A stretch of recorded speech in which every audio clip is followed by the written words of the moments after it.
Rahul Gandhi, you have all the power, you have all the capability, you have all the democratic rights to condemn the principles or administrative laws followed by Narendra Modi government. You can, you are there.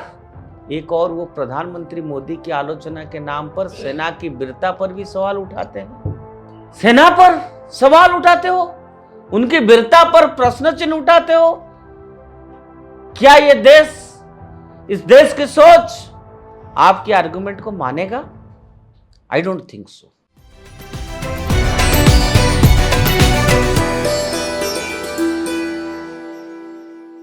नमस्कार मित्रों, उदय Bharat national में आप सबका बहुत बहुत स्वागत है। मैं हूं दीपक कुमार रथ और बात भारत की में आज हम बात करते हैं कि आखिरकार जो भारत में बनी हुई संस्थाएं हैं उनको हर बार जब भी नया सरकार आता है उसको बदनामी मिलता है। मेरा ये समझ की परे है कि चाहे सीबीआई हो, चाहे ईडी हो, चाहे इलेक्शन कमीशन हो, ये सारे संस्थाएं सरकार ने बनाया है और इंडिपेंडेंट वे में चलने के लिए उसका अपना संविधान है, अपना नियम है, दे हैव टू फॉलो। इतने साल तक भारत में कांग्रेस की राज रहा और इतने साल तक वो सारे संस्थाएं बढ़िया काम कर रहा था। हालांकि भारतीय जनता पार्टी भी कई बार संस्थाओं पर प्रश्नवाची उठाया है। बीजेपी ने कई बार आरोप लगाया सीबीआई को कांग्रेस ब्यूरो ऑफ इन्वेस्टिगेशन है और आज 2014 तक ये सारे संस्थाएं, इलेक्शन कमीशन सब बढ़िया काम कर रहा था। अब 2014 के बाद ये सारे संस्था जो है मोदी के लिए काम कर रहे हैं, ऐसा हमारा ऑपोजिशन बता रहा है। भाई ऑपोजिशन का काम है। मेरा आज ये प्रश्न चिन्ह है कि आखिर हम कब तक या कोई भी पॉलिटिकल पार्टी कब तक अपना पॉलिटिकल इंटरेस्ट को या राजनीति की रोटी सेकने के लिए इन इंडिपेंडेंट ऑर्गेनाइजेशन को बदनाम करना छोड़ेंगे। अभी भाजपा का सरकार है, संस्था खराब है कांग्रेस कह रहा है, बाद में कांग्रेस का सरकार आएगा, बाद में बीजेपी कहेगा सरकार है खराब है, संस्था है। उसके क्या सॉल्यूशन होना चाहिए? क्योंकि जिस तरह से अब मेन अपोजिशन लीडर हमारा कांग्रेस की राहुल गांधी जी जिस तरह से अटैक कर रहे हैं इलेक्शन कमीशन पे, भारत की लोकतंत्र की सबसे बड़ी ताकत है उसकी, उनका एक स्वतंत्र स्थान है, संस्थाएं है, न्यायपालिका हो, चुनाव आयोग हो, जैसे मैंने बताया ईडी, प्रवर्तन निर्देशालय हो, सेना, संसद। लेकिन राहुल गांधी और कांग्रेस पार्टी, विशेषकर गांधी परिवार, इन संस्थाओं को सिर्फ एक तब तक स्वीकार करता है जब तक वे उनके इशारा में चलते हैं और उनकी सरकार। जैसे ही ये संस्थाएं निष्पक्षता से अपनी कार्य करने लग जाती है तो अपोजिशन को बौखला जाते हैं, जैसे राहुल गांधी ने बोला है। और उन पर क्या क्या आरोप लगाते हैं भाई? साजिश, तानाशाही, पक्षपात, ये सारे जितने शब्द है सब लगा देते हैं। और राहुल गांधी द्वारा चुनाव आयोग के अधिकारियों को खुलेआम धमकी देना इस प्रवृत्ति का एक ज्वलंत उदाहरण है। उन्होंने मंच से कहा कि इलेक्शन कमीशन ऑफ इंडिया में जो भी ये जो software for electoral roll management प्रक्रिया में शामिल है, मैं कोट कर रहा हूं, हम आपको नहीं छोड़ेंगे, राहुल जी ने कहा। उन्होंने ये भी कहा कि चाहे आप रिटायर्ड हो या एक्टिव, हम आपको ढूंढ लेंगे, अनकोट। मैं आज आपको पूछना चाहता हूं मित्रों, एक भारत मदर ऑफ डेमोक्रेसी है और उसकी लीडर ऑफ अपोजिशन की भाषा क्या ऐसे होनी चाहिए या नहीं होनी चाहिए, ये जनता को तय करना चाहिए, देश को तय करना चाहिए। मैं सिर्फ आपके सामने बात रख रहा हूं, आप तय करिए कि कौन क्या बोलना चाहिए, क्या नहीं बोलना चाहिए, और किस लेवल तक किस भाषा का प्रयोग करना चाहिए, और क्या यही भाषा होती है एक लोकतांत्रिक नेता की डेमोक्रेसी में? क्या यही धमकी लोकतंत्र की आत्मा के खिलाफ नहीं है? चुनाव आयोग जो एक संवैधानिक संस्था है, कॉन्स्टिट्यूशनल बॉडी है, उसे इस तरह से धमकाना गांधी परिवार की उस मानसिकता को उजागर करता है जो सत्ता को अपना जन्मसिद्ध अधिकार मानता है, और किसी भी अवरोध को मिटाने की कांग्रेस ने ठान लेता है। इतना ही नहीं है, जब ईडी ने नेशनल हेराल्ड केस में राहुल गांधी को पूछताछ के लिए बुलाया तो कांग्रेस पार्टी ने सड़कों पर उतर गए, हिंसा फैलाई, संसद के कामकाज में बाधा डाली और उसे राजनीतिक बदले की कार्रवाई करार दिया। सवाल यह है कि अगर राहुल गांधी निर्दोष है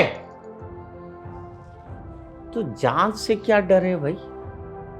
आप एजेंसी के सामने अपना सच बात रखिए और प्रूफ कर दीजिए, दूध का दूध पानी का पानी हो जाएगी। अब अदालत में सबूत देने के बजाय सड़कों पर पॉलिटिकल ड्रामा करना, दिस इंडिकेट्स क्या Gandhi family is above the law? Are you thinking that way, that you are above the law? आज इट हैपेंड ड्यूरिंग इमरजेंसी। फिर सांसद प्रियंका गांधी का जो बयान था जिसमें उन्होंने न्यायपालिका की भूमिका पर अप्रत्यक्ष रूप से सवाल उठाए थे, इनडायरेक्टली, यह भी गांधी परिवार की उसी अहंकारी सोच का हिस्सा है।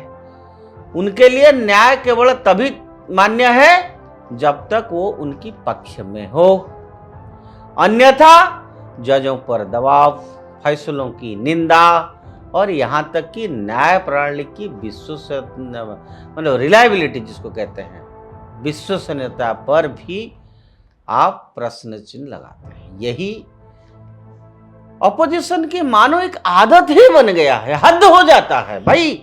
एक लक्ष्मण रेखा है, एक गरिमा है अपोजिशन की, don't cross that. Rahul Gandhi, you have all the power, you have all the capability, you have all the democratic rights to condemn the principles or administrative laws followed by Narendra Modi government. You can, you are there for the development of the nation, and लोगों की आपके ऊपर ये भरोसा रहना चाहिए कि आप अपोजिशन के नाते क्या बोल रहे हो। राहुल गांधी की देश के प्रति वितृष्णा अब मतलब इतने ज्यादा हो गया। आप इश्यूज को उठाइए, मुद्दा को उठाइए, कोई बात नहीं है, बट बोलते बोलते आपकी बातों से यह पता लग रहा है कि आपको कहीं कहीं आप देश के प्रति भी आपकी वितृष्णा भाव आ गया है। ये ऐसा कहीं ना कहीं डायरेक्टली इनडायरेक्टली रिफ्लेक्ट हो रहा है। एक और वो प्रधानमंत्री मोदी की आलोचना के नाम पर सेना की वीरता पर भी सवाल उठाते हैं। सेना पर सवाल उठाते हो, उनकी वीरता पर प्रश्न चिन्ह उठाते हो। क्या ये देश, इस देश की सोच आपके आर्गुमेंट को मानेगा? I don't think so. चीन और पाकिस्तान को क्लीन चिट देते हैं, दूसरे और विदेशों में जाकर कहते हैं कि भारत में लोकतंत्र मर गया है। उनका यह व्यवहार अब केवल मोदी विरोध नहीं रह गया है, यह भारत विरोध हो गया है, और यह भारत विरोध में तब्दील हो चुका है। वह न केवल देश की छवि को नुकसान पहुंचाते हैं बल्कि युवाओं के बीच भ्रम फैलाने की कोशिश कर रहे हैं कि भारत में सब कुछ गलत हो रहा है।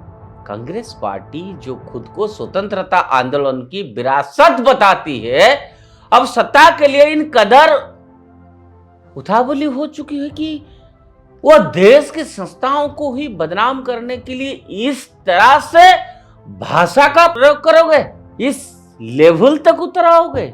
इस बात को स्वीकार नहीं कर पा रहा है कांग्रेस कि भारत अब जागरूक हो चुका है, भारत बदल चुका है।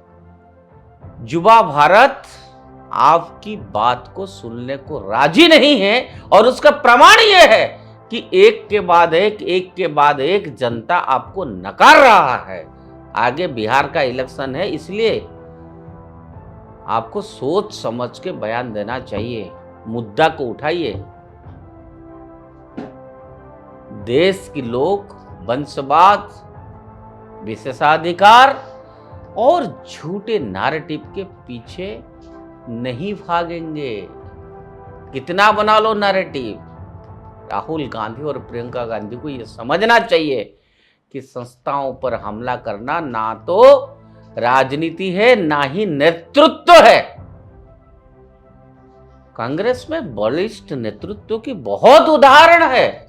कांग्रेस में अनेक लीडर्स है जिनकी इंटीग्रिटी, क्रेडिबिलिटी आज भी लोग याद करते हैं।